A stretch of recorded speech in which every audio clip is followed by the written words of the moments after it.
Welcome everybody to the National Conference of Citizenship and Immigration by CAPIC. Bonjour tout le monde à la conférence nationale sur la conférence sur la citoyenneté et l'immigration de l'ACPI.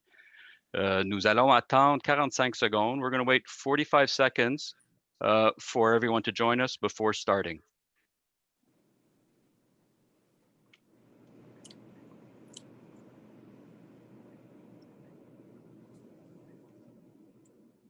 Bonjour tout le monde à la conférence nationale sur la citoyenneté et l'immigration de l'ACPI. Nous attendons 45 secondes pour permettre à tout le monde de se joindre à nous. Hello, everybody. We're just waiting 45 seconds for everyone to be able to join us. This is CAPIC's National Citizenship and Immigration Conference for 2020.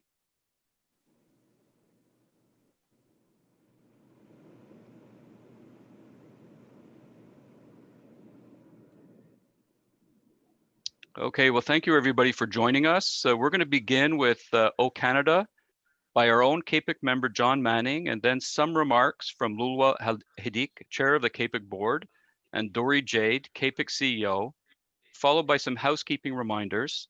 And after that will be our keynote speaker.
Hi, my name is Lulwa Al-Hidik, and I'm the chair of the board, and I have with me here our CEO, Dori Jade.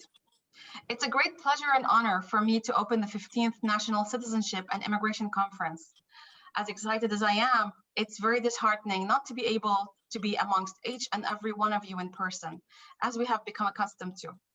This year's conference was supposed to be in Vancouver in a gorgeous venue right by the ocean front, but COVID has changed all of that. However, count on CAPIC to turn any negative situation to a positive one. And here we are in our first ever virtual conference for our association's 15th birthday. Happy birthday, CAPIC. Despite being virtual, planning and delivery has been done with innovation in mind to bring top-level sessions with up-to-date information, practical updates, and robust discussion. Just as we have all become so accustomed to us, CAPIC remains steadfast in our support for our members with the goal of having our conference delivered virtually to ensure that the safety of our members is never compromised. This has been a truly unusual year in every sense of the word. We have an amazing board and a phenomenal management who are both progressive and ready to ride the wave, and we have all been extremely busy trying to get our members and meet their expectations. Right, Dori? Indeed. Thank you, Lulua.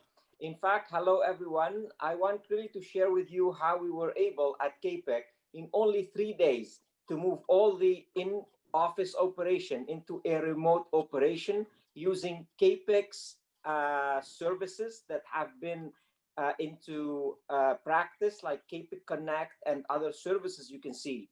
We also use Microsoft Azure as Canada's one of the best services available. In fact, this NCIC has been prepared all remotely by our staff, the NCIC committee, and a very large number of volunteers. I am so proud of them, and thank you for all the efforts done here. So I wish you really a very good 2 days event. In fact, I want also to welcome and thank the cooperation of all government speakers, all the speakers, the stakeholders, and the volunteers who contributed to such a great virtual event. At this stage, I will hand it over to housekeeping, and welcome, enjoy your 2 days. Enjoy. Hi, everyone. We've just heard from Dory Alowa, and our conference is now officially open. My name is Tricia Simmons, and I'm with Conference Direct. Myself and the rest of the CD team have been delighted to help support KPIC in putting on this wonderful virtual conference. The future starts now. I've got a few housekeeping tips and reminders, so please spend a few moments with me and we will make sure you are set. Let's first dive into the technology. We have dedicated help desk here. Simply click on the Help Desk tab and you'll be helped by someone to work through any issues you may be experiencing. You can always check in there, but let's run through some basics first. Are your speakers on? Well, during many of the presentations, you won't need your mic. You will need it when you interact with your peers during the networking breaks and with our exhibitors during the trade show hours. How's your internet?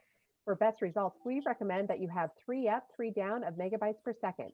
You can do a simple test by going to your browser and searching Internet Speed Test. If you find yourself a bit low on bandwidth, try disconnecting other devices like your cell phone, partner, kids, etc.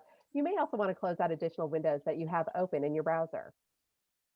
The best browser to use on this virtual platform is Google Chrome. I'm sorry, Safari users and other browser aficionados. For the next 2 days, Google Chrome is your best bet. Now for the most important part. Are you comfortable? Do you have your favorite beverage on hand and a good chair? Don't worry, we have scheduled some breaks throughout the conference so you can get up and stretch a bit. Have you seen the great agenda? With 21 panel sessions, nearly 60 speakers, and lots of CPD hours, we've got it covered. Don't forget the opportunities to meet with the exhibitors, who may just have a solution for what you need, or the networking sessions where you can engage directly with your colleagues on a variety of topics. Click on the Agenda tab to see the full conference. As you're looking over it, you may just see some agenda items that you want to add to your My Agenda tab. Simply click on the plus button in the upper right-hand corner and it will populate to your agenda. To access the session, simply click on the body of the session you want to join, and you will see a Join Meeting button. Click on it. If you see a countdown clock, it means the session hasn't started yet. During and after the session, you can chat, participate in polls, take notes, and download resources. This will be located to the right of the presentation. Questions for the sessions will be done via chat. We would have loved to do them with a live audio, but with hundreds attending, it makes it impossible. Our moderators will monitor and select several to pose during the session. We do ask for professionalism in the chat, as these are open and you can mingle with each other and may even be able to help answer questions. As you know, it is simply impossible to answer every single question. So work to keep questions on topic, non-case specific, short and sweet. Thank you so much. With so many great sessions, you may think that you're going to miss some of them, but don't worry, this site is live for the next 12 months and you can simply watch the sessions on demand. Just log into the agenda and choose the session that you want to watch. While you'll be enjoying tons of learning with great information, we have lots of other things happening too. Our amazing sponsors, Ure Capital, Cambridge Assessment English, Client Referrals / Sherbrooke Street Capital, ICCRC, Journey, National Bank, Paragon Testing Enterprises, and Wireless DNA are part of our exhibit hall with dedicated hours, which you can find in the agenda. And they look forward to meeting you. Please visit them and spend some time in their virtual booth. Many have prize giveaways, incentives, and lots of information for you. A sincere thank you to our valued partners. You can visit the trade show at any time. Simply click on the Trade Show tab, then choose the exhibitor that you'd like to visit. You can also filter by name, description, or one of my personal favorite, tags. The tag will allow you to choose from a range of topics that are specific to your need, and any exhibitor that has that same tag will show up to choose from. Once you've clicked on the exhibitor that you want to visit, you can ask to meet, request info, download resources, or during the trade show hours, you can visit them in their own virtual room and talk with them directly. We have a busy 2 days ahead, and we want to make sure you are comfortable. Please make sure you stay hydrated, and during our break sessions, check out our stretch and dance sessions with a live cow.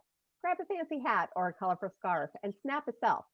Tweet it with hashtag NCIC 2020 or put on another form of social media.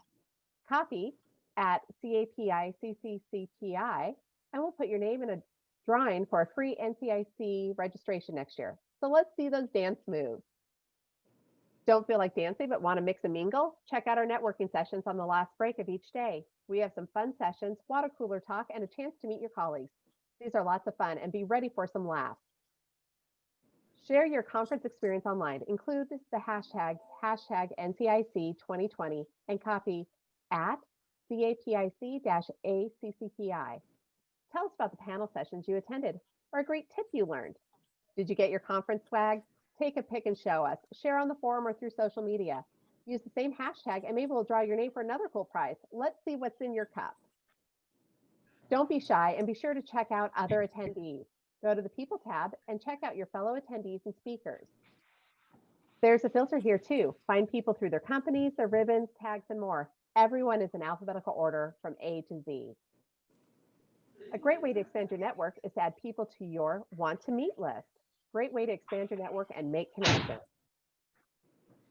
Do this by clicking on the person and clicking on want to meet.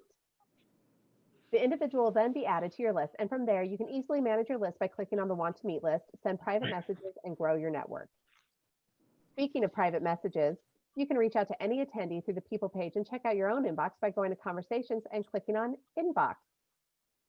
You've seen the number of government speakers, right? We are so grateful for their attendance and contribution and for the information sharing.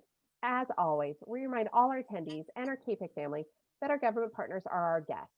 We want to show the very best we have, and we ask that you be respectful and professional in your interactions and when posing questions. Phew, that's a lot of info. No worries, this is recorded so you can watch again, but by now you're probably deep into the next session. Thank you for taking the time. Thank you for attending NCIC 2020 and being part of our conference. Without you, this conference simply would not be possible. Thanks again for our wonderful speakers, sponsors, staff, and all our volunteers. Have a wonderful conference.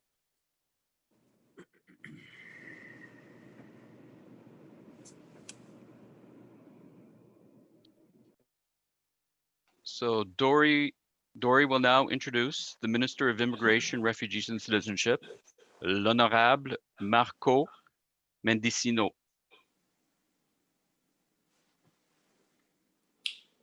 Hello, everyone. Good morning.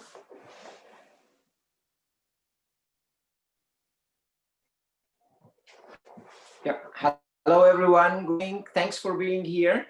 As usual, you have exceeded expectation. You are in large numbers and breaking records of attendance. So I am honored this morning to present the opening keynote speaker, the Honorable Marco Mendicino.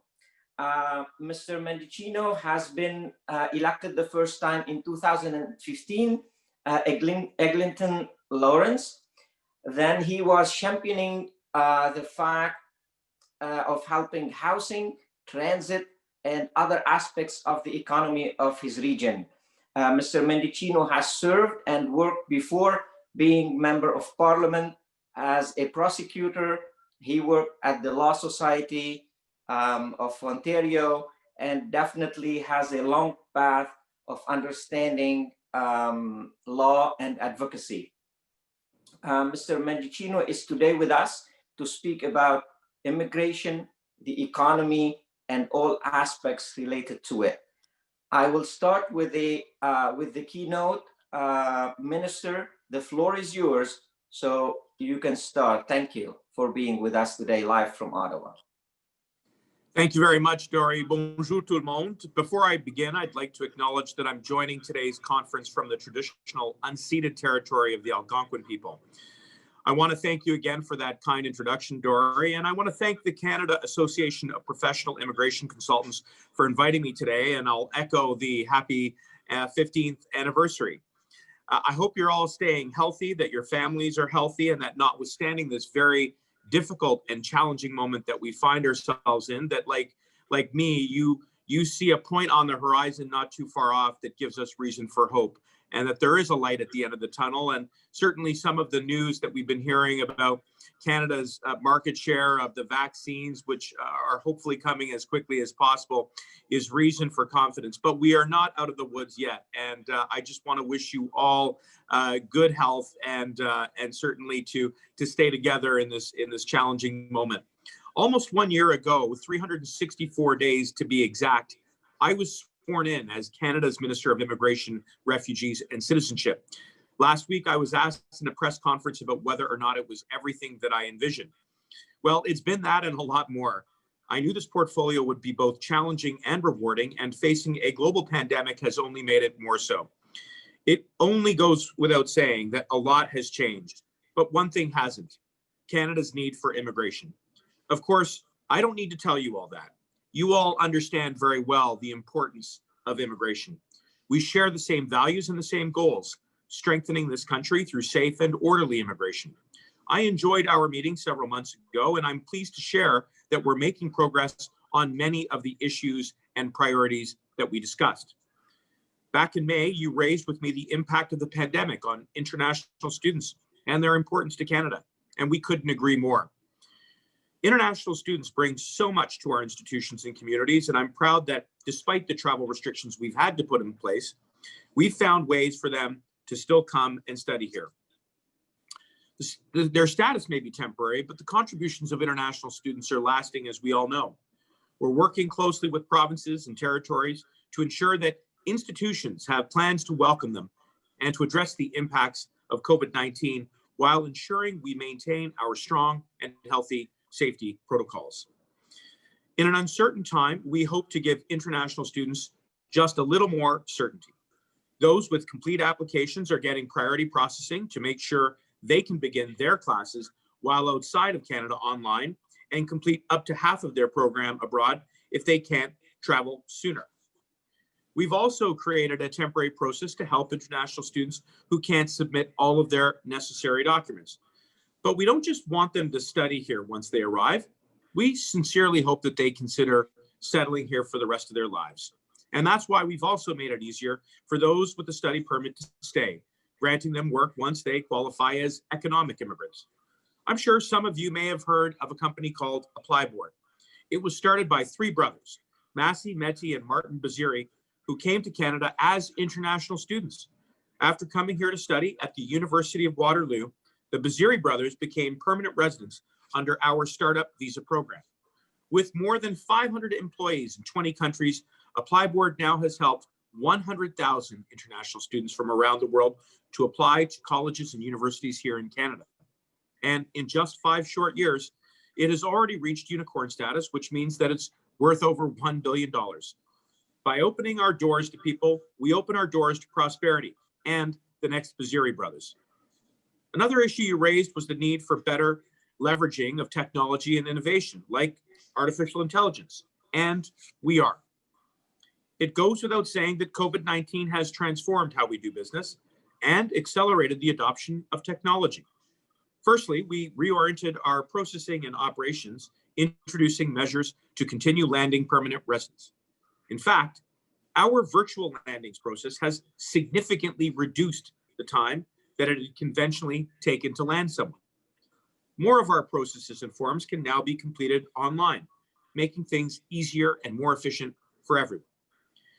With public gatherings off the table for the foreseeable future, we've also had to rethink citizenship ceremonies. Now, there's nothing more that I enjoy than welcoming new members of the Canadian family into citizenship. And while the setting has changed, the significance of those ceremonies has not. We've taken things online and welcomed thousands of new Canadians virtually. I want to tell you about a special one. On Canada Day, I had the great privilege of participating in a first ever unique virtual citizenship ceremony for healthcare workers from coast to coast to coast. I watched as new Canadians like Omer Imtiaz, a personal support worker in Prince Edward Island, joined the Canadian family. And he said the following: I can never count my blessings enough for what Canada and its people have given me. This is my way of giving back to the community, giving to the most vulnerable. Words and inspirational stories like Omer's have echoed across Canada, and particularly in our hospitals and long-term healthcare homes. This kind of giving back, the embodiment of our Canadian qualities, demonstrates that while these newcomers may not yet have papers in hand, they are certainly demonstrating uniquely Canadian qualities. Nous sommes maintenant très près de pouvoir reprendre les examens de citoyenneté en tirant parti de la technologie pour permettre aux candidats de passer leur examen en ligne. Nous savons combien il est important d'être agile pendant cette période et à l'avenir. Les leçons apprises maintenant nous seront bien utiles, tandis que nous continuerons à faire grandir notre pays grâce à l'immigration. The final issue from our meeting is one that I know many of you have been waiting to hear about, and that is the new College of Immigration and Citizenship Consultants. This college will be a big step forward, with the authority to oversee the profession and the tools to support consultants and to protect those who need services. It will investigate and discipline fraudulent consultants and hold them accountable. I know these are issues that you all care very deeply about. And while the pandemic has created some delay and disruption, I want to assure you that our commitment remains unwavering, and we will follow through with this important commitment. À mesure que nous avançons vers 2021, le gouvernement devrait pouvoir se concentrer davantage sur les priorités non liées à la COVID-19. So I've talked about what we've been doing over the past little while, and now I'd like to look forward. From that famous expression, demography is destiny, we can derive an enduring lesson about immigration in Canada. It's no coincidence that our country's greatest eras of economic expansion, from the turn of the 20th century to the post-World War II boom, to the impressive growth the past number of years, all of them have coincided with significant immigration. That's because when our population grows, our economy grows, and we all benefit.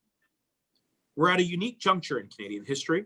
We're facing this challenge together, and we will meet the moment.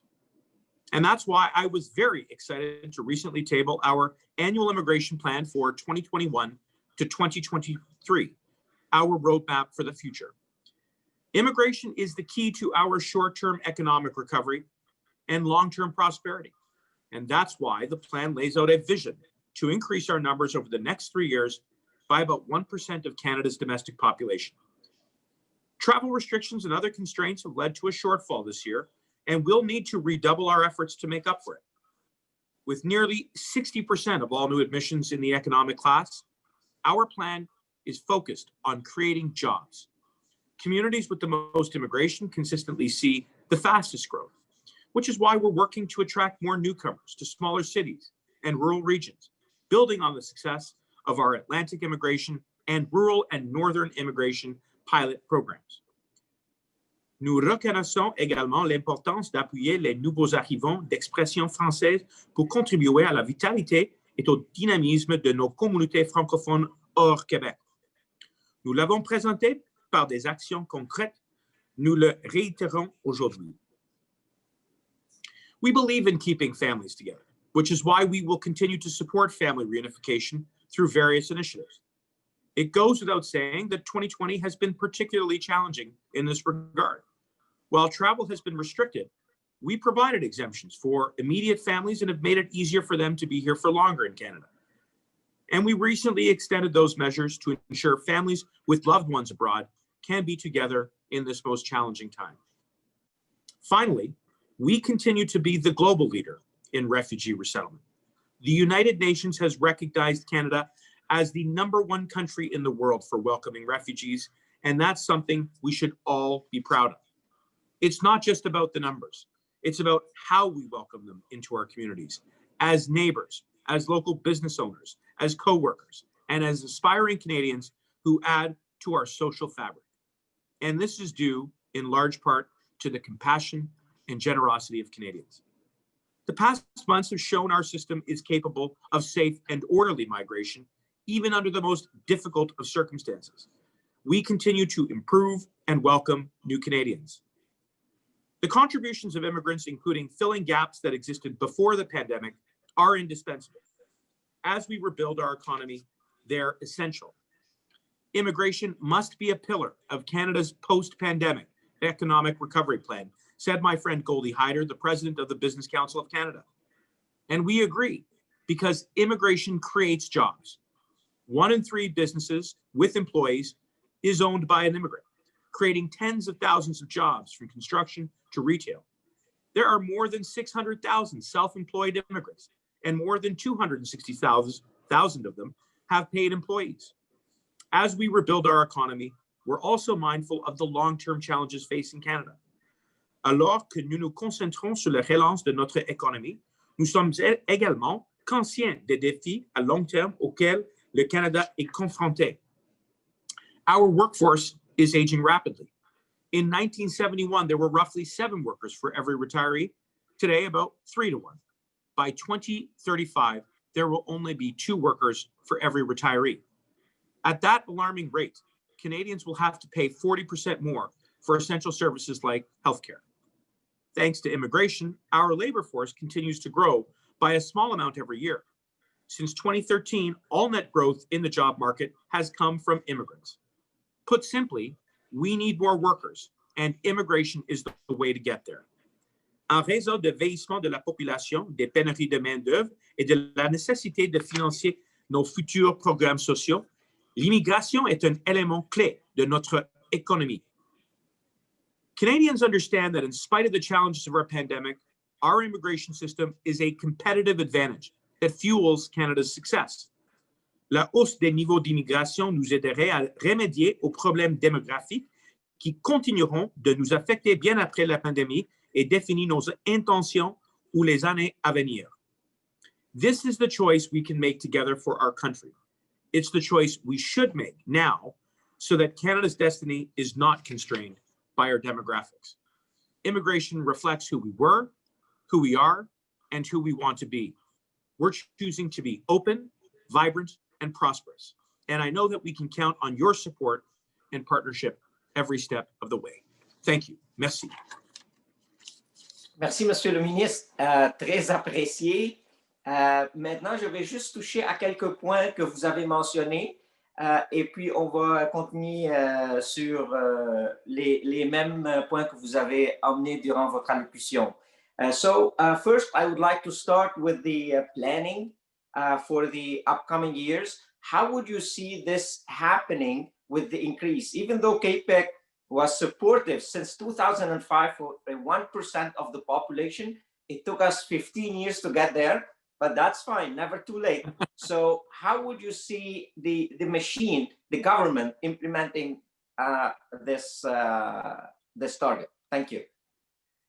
Premièrement, merci Doré pour votre parole. I'm very happy to be with you, and I am grateful to you and to everybody at CAPEC for your ongoing support of immigration. And you're quite right that your advocacy has paid off, and it is better late than never. But I just want to say that our commitment to leverage immigration in a way that is positive, that is uniting, that ensures that we are propelling our economic recovery going forward is driven by that plan that I tabled about 2 weeks ago. And it's a plan that is focused on jobs, on economic recovery, and long-term prosperity. Now, most of your members will be very familiar with the ratio and the breakdown of that plan, which is to say roughly 60% for economic class immigrants, and then the other remaining percentages dedicated to family reunification and our all important work in refugees and resettlement and humanitarian work. The difference that we find ourselves in this moment is that rather than solely relying on conventional new immigration, we have a special opportunity to look within our borders and to look at the domestic immigration talent pool that is here. And that is broken into several principal categories. We have temporary workers, international students, and asylum seekers. And what I have reflected on over the past number of months as we have managed to find our way through this unprecedented year is that many of these populations and groups of immigrants are already contributing significantly to our response to COVID-19, and take the healthcare sector in particular. Now, we're in the midst of a second wave, and our doctors, our nurses, our pharmacists are already working around the clock to help everyone. But the reality is that they need support. They need reinforcements. They need a second shift. And immigration can provide that second shift. And I think Canadians understand that when you have workers who are here on the front lines, be they asylum seekers, comme les anges gardiens au Québec, or elsewhere, who are prepared to put themselves into harm's way so that Canadians can get access to the health and healthcare and the treatment that they need, that it behooves us to look at ways to broaden the road to permanent residency. And that's what we are going to be very much focused on this year. Thank you, thank you. And in fact, there is another issue, which is international students. It's always a hot issue. First of all, we are at CAPEC have brought your attention prior about the Education Partner Program, which has over 1,000 members within CAPEC who recruit international students and are all authorized representatives. So we're getting the standard to a much higher level. The second thing is we have also been advocates for a long time to convert a very large group of international students into our economy, because we believe this is something that we should consider for the future. So what is the percentage of international students that you have as a CAP, if any?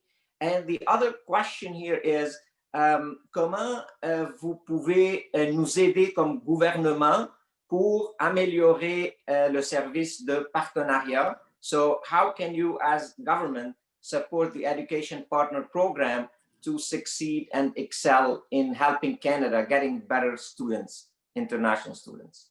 C'est une excellente question et j'avais une discussion très constructive avec nos partenaires dans le secteur académique et toutes les universités et les collèges hier. La substance de cette discussion avait mis un focus sur la collaboration entre notre gouvernement et tous nos partenaires provinciaux et même toutes les écoles qui veulent créer une façon, une voiture pour attirer les étudiants internationaux. Il y a plusieurs des raisons que ce programme est essentiel. Premièrement, à cause de l'économie, les étudiants contribuent beaucoup à l'économie, mais même leur contribution à la fabrique sociale. We know that how important it is that international students continue to look to Canada as a top destination to pursue their studies. And what we emphasized in my discussion yesterday with universities and colleges across Canada is the need for ongoing collaboration so that we can maintain a competitive advantage. Because there are many other like-minded countries who also see this group, this population as a very attractive one. So for our part, what we have done is we have taken feedback like some of the feedback that we received from CAPEC, whether it's offering online courses or demonstrating flexibility around work permits while studying here, particularly in the essential sector. We have managed to modify and streamline our policies so that international students may begin to start their studies even if they can't be here physically. But of course, as of October 20th, we were able to revive a pathway for students to come to Canada, having done several things first. First and foremost, ensuring that the resources were present at the border. Public health and safety protocols are absolutely vital to protect the health and safety of Canadians. And that is more true today than it has ever been before, particularly as we face a second wave. But the second thing was to ensure that universities and colleges were themselves ready to receive international students, because many of them are vulnerable, members of a vulnerable population. They have not been yet to Canada. So orientation, support for language, making sure that international students are distanced and have access to PPE. All of these measures had to be in place and met with the provincial guidelines and federal guidelines before we will issue a visa. What this does is it creates a pathway, but it also instills in the public confidence that we are opening these pathways in a way that is safe, orderly, and responsible. I'm very optimistic about the future of Canada's international student program, because we know that it has been such a driving force for our economy and enhancing of our social fabric going forward. And there are many, many other possibilities, I think, in the future where we can continue to build on those successes. Thank you.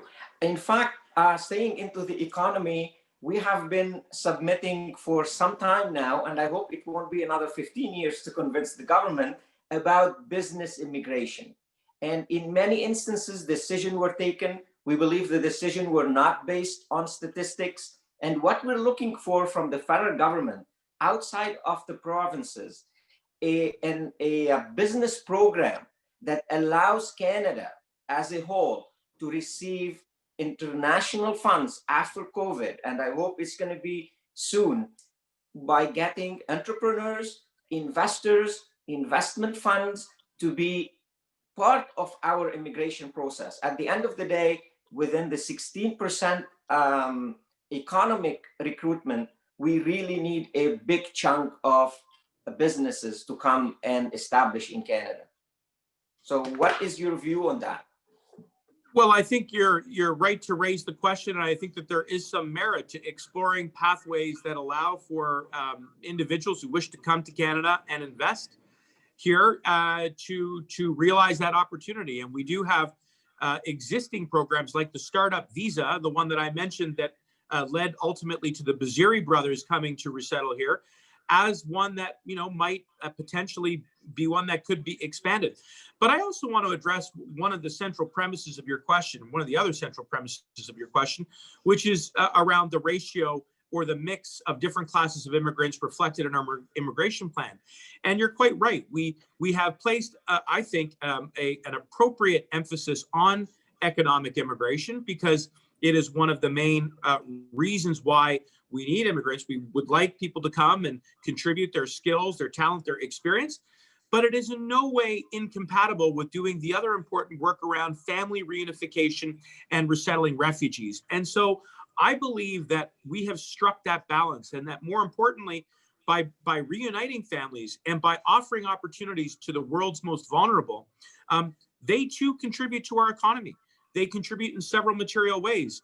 With families having additional parents and other relatives here, you create a support network, and that can allow for a greater, fuller participation of everyone in the workforce.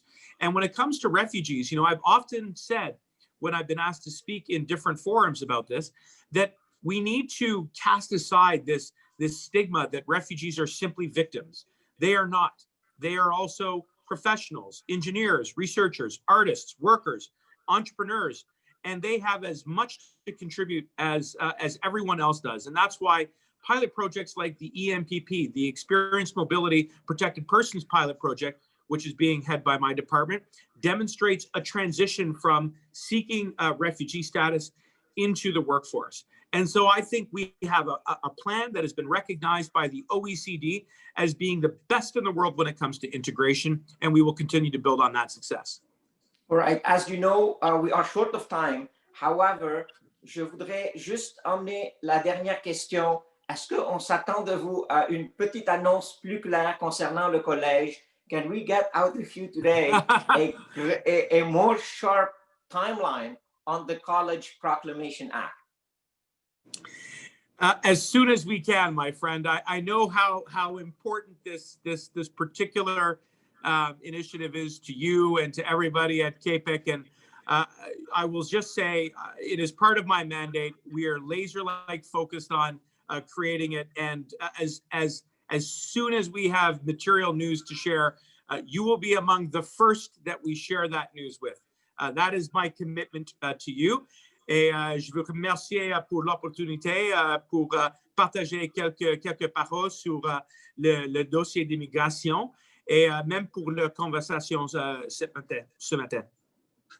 Merci beaucoup, Monsieur le ministre. En conclusion, je vous remercie pour votre temps avec nous. C'était un plaisir de vous avoir. As usual, I hope really that COVID goes away and then we meet face to face as we have done with all previous ministers. Thank you for your openness. Thank you for all the support you are giving the community and immigration as a whole in Canada. Wish you a great day. Thank you, Minister. A great pleasure. Avec plaisir. À la prochaine. Merci.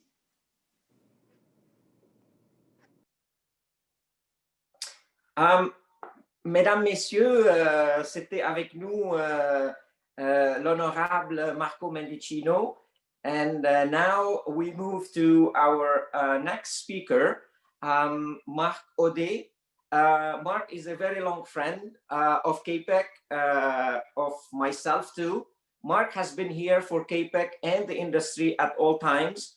I can also tell you, Mark Ode is the supporter for a very long time of this organization. He is currently president and CEO of Ore Capital. He has served over 20 years at Desjardins Investor Program as president. And right now I have with me Mark Ode, who will explain and clarify how he is continuously supporting and trying to create new immigration programs in Canada. Mark, the floor is yours. Bienvenue, Mark.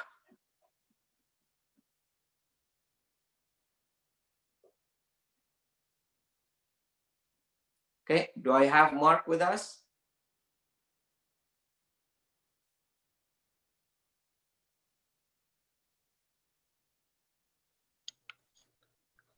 Ça va? Est-ce qu'on est en ligne? Oui, Mark. Hello? Okay, désolé. Yeah, you can go Merci, ahead. thank you, Dory. Thank you. Good morning to all. Bonjour à tous. It's a pleasure to be with you today, even is virtually. First of all, on behalf of the ORE team from Montreal, Vancouver, and Markham offices, I would like to congratulate CAPIC and its 2,600 members for this success, intervening even financially to support it in its first years, notably when it's faced some issues and struggles. Then in 2011, we witnessed the creation of new regulatory body, ICCRC, in replacement of CSIC. Again, this time, we were solicited to help and encourage a new organization, and we did what was necessary to answer the call. We are therefore proud to have been associated with the creation of ICCRC, and especially considering all it has brought to the industry, particularly in terms of ethics standards and the recognition of the professionalism of its 7,000 members. In 15 years since the inception of CAPIC, we have seen big change in immigration in general, and more particularly in business immigration, notably gradual implementation of a new PNP business stream across the country, increase of the IEP threshold from 400,000 to 1.2 million, implementation of the startup visa program, termination of the federal investor and entrepreneur program with 20,000 applications returned, launch of the immigrant investor venture capital requiring $2 million at-risk investment for 15 years, program closed due to a lack of success, implementation of a quota system for the Quebec investor program, increase of the wealth worldwide with 20,000 high-net-worth individuals moving themselves or their wealth to a new country each year, rise in the number of an international investment immigration program from few in 2005 to over than 50 presently, change in mini PNP business stream, and finally a moratorium on the Quebec and an entrepreneur program until 2021. And now we face a new issue, the effect of the COVID on our economy, on the management of our borders. So what is the future of business immigration program in Canada in the short and medium term? To be frank, before March 2020, when the Canadian economy was running at full speed, I told myself that Canada will need more resources than capital injection to support its economy. And thus business immigration program will not necessarily be a priority for our policymakers. But today, the situation is drastically different from every point of view. Despite the good management by our government compared to other countries, the impact is major on our finance, and everyone is worried about the future of their children and grandchildren. Therefore, the incoming months and years, Canada, as all other countries in the world, will face economic recovery challenges, and foreign investment will be a necessary and important tool. Several initiatives will essentially rise in the incoming months to bring up the idea on how to go ahead with an economic recovery plan. For example, the Canadian Chamber of Commerce will have a webinar in December regarding the attraction of foreign direct investment to Canada to help our post-pandemic economic recovery. We strongly believe our industry can help the economic recovery effort by attracting people that can launch innovative businesses, increase the flow of foreign direct investment, and support the economic development. To do so, we will need the necessary tools to work, which means programs adapted to the new Canadian reality. Canada has already the advantage of offering one of the most welcoming environments in the world in terms of immigration and investment, has a good reputation with regard to its management of the pandemic, not to mention all the infrastructure already in place, both on the public and the private side, to achieve in the short and medium term, the provincial and the federal immigration ambition. Minister Mendicino just mentioned that the immigrants are the basis of 1/3 of our businesses. As such, Canada is planning to welcome more than 200,000 economic immigrants each year in the upcoming 3 years. However, business immigrants still represent a very low portion of this target, as Dory mentioned. Last month, Prime Minister Trudeau also announced a new plan for Canada Infrastructure Bank, committing a $10 billion over 3 years on his government looks for a way to spur the long-term economic growth. Can you imagine if we could finance all this plan through foreign investors that we could bring to Canada through a special program targeting high net worth individuals? This morning, it was announced that the train station project aiming to connect Montreal Airport to the city will be delayed because of lack of financing. This is a kind of project that could be financed through business immigration too. Moreover, because of the impact of the pandemic, several businesses across Canada had no choice but closing because of lack of cash flow. Immigrant entrepreneur could also revive those businesses. I thus invite everyone to share your ideas, whether with your provincial or federal MPs, as well as with CAPIC leaders, on the revival of our economy through programs that will allow the injection of foreign capital into our economy before other countries solicit the same clientele.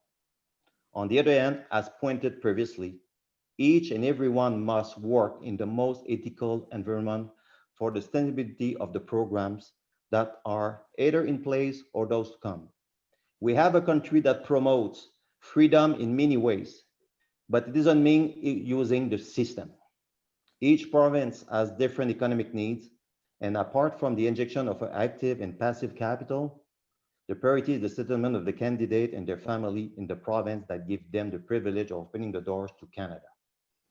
To conclude, as you will hear during this 2 days conference, immigration remains important for Canada economic development, and all categories are concerned.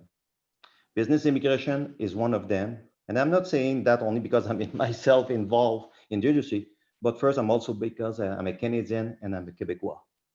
I see the opportunity there for our economy.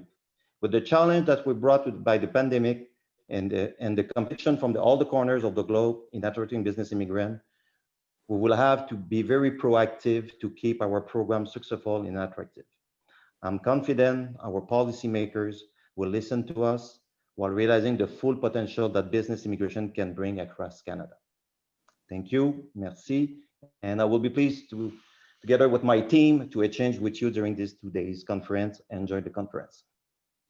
Merci Marc d'être là. On arrive à terminer cette partie de notre conférence. On aura plus tard la session avec les directeurs généraux.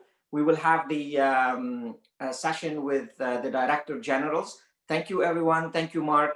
Don't miss, visit the booth of Auray Capital, which is right over there with online, and make sure that you ask all the questions you have on business immigration. Thank you, Mark. Thank you, everybody. Have a good one. Thanks.